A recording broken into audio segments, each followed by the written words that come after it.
बिस्मिल्लाहिर्रहमानिर्रहीम। अस्सलाम वालेकुम नाज़रीन। कुपवारा के लोलाब इलाके से आज जो इंकिशाफात हुए हैं उससे इंसानियत शर्मसार हो रही है। कुछ हफ्ते कबल आपने सुना ही होगा कि एक बेटे ने अपनी माँ का कत्ल कर दिया जो नशे का आदी था, और आज जो एक और इंकिशाफ हुआ है,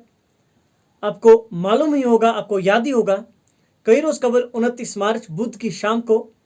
कुपवारा के इलाके में एक 7 साला मासूम बच्ची की लाश एक शेड में पाई गई थी, जिसकी इत्तला मिलते ही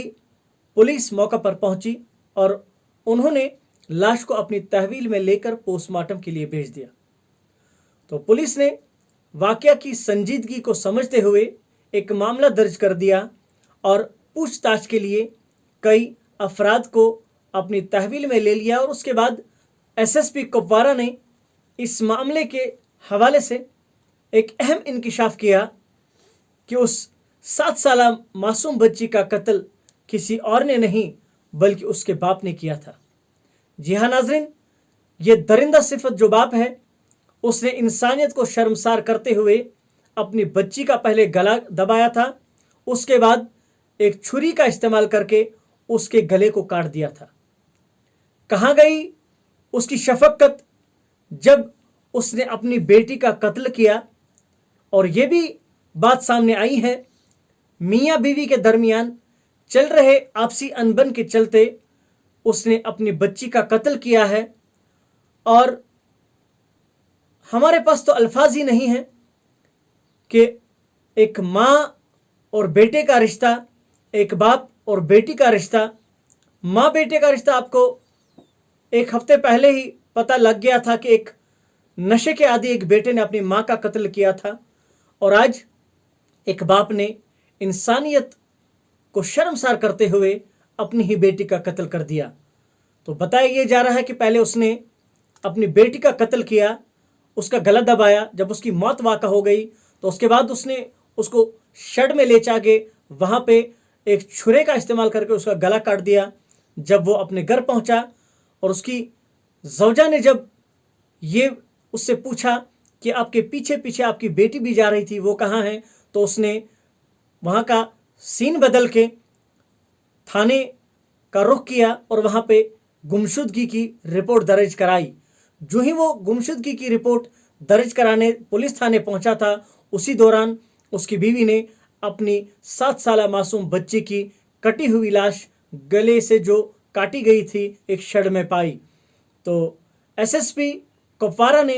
आज इस हवाले से अहम इंकिशाफ करते हुए क्या कुछ कहा, हम आपको सुनाते हैं। लेकिन उससे पहले तमाम लोगों से गुजारिश है, एक बार सोचिएगा ज़रूर कि हम किस ओर बढ़ रहे हैं।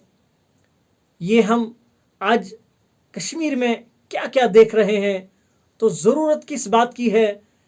किन क्या वजूहात हैं जो हमारे माशरे में ऐसे वाक़यात मुसलसल रोनुमा होते जा रहे हैं। तो फ़िलहाल एसएसपी कुपवारा को और जम्मू कश्मीर पुलिस को हमारी तरफ से मुबारकबाद, और उनका क्या कहना था इस केस के हवाले से, आइए सुनते हैं। की जो डिस्कशन थी उसमें ये सामने आने लगा कि बच्ची का गला भी शायद घोंटा गया है पहले, डेथ से पहले, क्योंकि कुछ उस तरीके के मवाद भी वहाँ पे उसके पोस्टमार्टम के दौरान मिले थे। इसी के बाद जो है तफ्तीश शुरू हुई। तफ्तीश में जो जो चीज़ें जब हालात जो हालात थे वहाँ पे और जो वाक़ात थे उनके मद्देनजर रखते हुए फैमिली जो है वो प्राइम सस्पेक्ट जो है वो उभर के सामने आने लगी। जब फैमिली मेंबर्स को भी सेपरेटली क्वेश्चनिंग की गई और जब क्रॉस क्वेश्चनिंग हुई उसमें से मोहम्मद इकबाल जो कि उस बच्ची का फादर है, वो हमारा प्राइम सस्पेक्ट और प्राइम अक्यूज बन के सामने आया। और ये पता चला कि उसने ही अपनी बच्ची को पहले गला घोंट के उसको गाड़ी में, जो सुमो का ड्राइवर है वो, उस गाड़ी में उसका कत्ल किया। उसके बाद उसको शेड में लेके और चाकू से उसका गला काटने की कोशिश की, ताकि उसको एक ऐसा कत्ल बना के किसी और के सर पे जो है वो जुर्म डालने की उसने कोशिश की। बहरहाल हमने मोहम्मद इकबाल को गिरफ्तार किया है और उसके इंकशाफ पे वो चाकू भी बरामद किया है जिससे उसने बच्ची का जो है गला काटा था। उसके कपड़ों से भी जो ब्लड स्टेन जो थे वो भी कपड़े जो उसको उस वक्त पहने हुए थे वो भी बरामद हुए हैं। उनका भी हमने फॉरेंसिक के लिए भेजा है और बाकी जो टेक्निकल तौर पे भी उस को एविडेंस को कोरबरेट करने की कोशिश की गई है वो भी बरामद हुआ है। और अभी तक सिर्फ एक ही अक्यूज्ड जो है वो तफ्तीश में सामने उभर के आया है, वो मोहम्मद इकबाल खटाना है जो कि लड़की का बाप है और उसको गिरफ्तार किया गया। देखिए ये मोहम्मद इकबाल खटाना और उसकी वाइफ के जो है ताल्लुकात ठीक नहीं थे और वो लगभग 1 साल से किसी पर्सनल अपने